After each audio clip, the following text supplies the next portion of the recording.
بسم اللہ الرحمن الرحیم اللہم صلی علی سیدنا و مولانا محمد وعلی آل سیدنا و مولانا محمد مبارک وسلم وصلی علیہ۔ بہت شکریہ جناب والا، اتنے شاندار موضوع پہ آپ نے گفتگو کا موقع عنایت فرمایا اور پھر اس پہ اتنا خوبصورت آپ نے انٹرو بھی عطا فرمایا، اور قبلہ چشتی صاحب نے حضرت قبلہ پیر صاحب کا جو کلام پڑھا ہے اس سے کتنا خوبصورت ماحول بن گیا۔ اور آپ نے انٹرو میں ایک جو تصحیح فرمائی ہے بہت ضروری تھی کہ آپ نے اب سارے سامعین کو بتا دیا کہ حضرت ابو طالب نبی اکرم کے تایا ہیں، کیونکہ عربی زبان میں کیونکہ ام کا لفظ استعمال ہوتا ہے تو ام کا معنی ہم چچا کرتے ہیں، تو ہمارے ہاں والد گرامی سے جو چھوٹا بھائی ہے اسے چچا کہا جاتا ہے، تو آپ تو ان سے بڑے تھے اور حالانکہ سگے ہیں حضرت ابو طالب اور جناب حضرت عبداللہ۔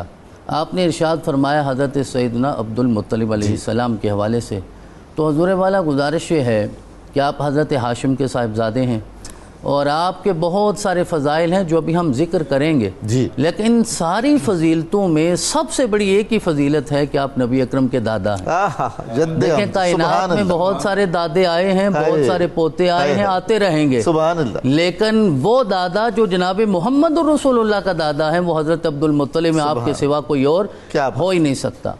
اور حضرت عبد المطلب کو میرے رب نے یہ اعزاز بخشا ہے، یہ اللہ نے اعزاز بخشا ہے کہ آپ نے جناب رسول اللہ کا نام محمد تجویز فرمایا، تو نام محمد آپ نے رکھا ہے۔ جب آپ نے سارے خاندان کو قبیلے کو بلایا اور کھانا کھلایا تو انہوں نے بعد میں پوچھا کہ ہمارے سردار پوتے کا نام کیا رکھا ہے، تو آپ فرمانے لگے میں نے نام محمد رکھا ہے، کیونکہ محمد نام اس سے پہلے اللہ نے اپنے عرش کے پردوں میں چھپا کے رکھا تھا، کسی اور کا نام یہ تھا نہیں، انہوں نے سنا ہی پہلی بار تھا، ایسا ممکن ہی نہیں تھا۔ ذرا یہ دیکھیے کہ تاریخ انبیاء میں بھی کسی اور نبی کا نام محمد نہیں ہوا، یہ جناب رسول اللہ کا نام تھا۔ اچھا، سب سے سچا نام، سب سے سچا نام، یعنی اسم با مسمہ، اور سب سے قابل حمد،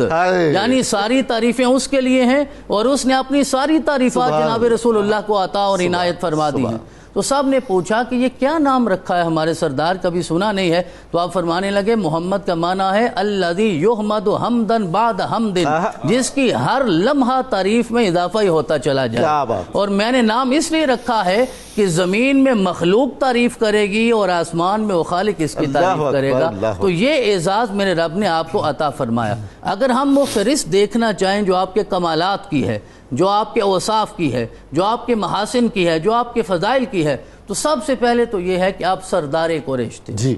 اللہ رب العزت نے قریش کی سرداری آپ کو عطا فرمائی، سارے فیصلے آپ فرمایا کرتے تھے، پنچایت میں آپ بیٹھتے تھے اور آپ کے چہرے کو میرے رب نے یہ رعب عطا فرما رکھا تھا کہ آپ زبان سے جو لفظ ادا فرماتے تھے وہی مسلم ہو جاتا تھا، وہی معتبر ہو جاتا تھا، وہی مستند ہو جاتا تھا۔ آپ کی دوسری فضیلت اگر ہم دیکھیں تو اللہ رب العزت نے آپ کو کعبے کا متولی بنایا،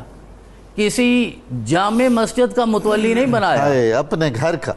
اب جو جامع مسجد کا متولی ہو اس سے کوئی جا کے سوال نہیں کرتا کہ یہ متولی صاحب مومن ہے یا کافر ہے، ان سے جا کے کوئی نہیں پوچھتا، لوگ سمجھتے ہیں یہ شعار ہے کہ یہ مسجد کی خدمت کر رہا ہے تو مومن ہی ہوگا، تو جو خانہ کعبہ کا متولی ہو اس کے لیے ہم روایتیں تلاش کرتے پھرتے ہیں کہ وہ مومن تھے یا نہیں تھے۔ اللہ نے اپنے گھر کی تولیت انہیں عطا فرمائی ہے، اور پھر وہ آگے حضرت ابو طالب میں منتقل ہوئی ہے، وہ ہم اپنے موقع پہ عرض کریں گے۔ تو اللہ رب العزت نے یہ فضیلت بھی آپ کو عطا فرمائی، سکایا یعنی حاجیوں کو پانی پلانا، کھانا کھلانا، ان کی خدمت کرنا۔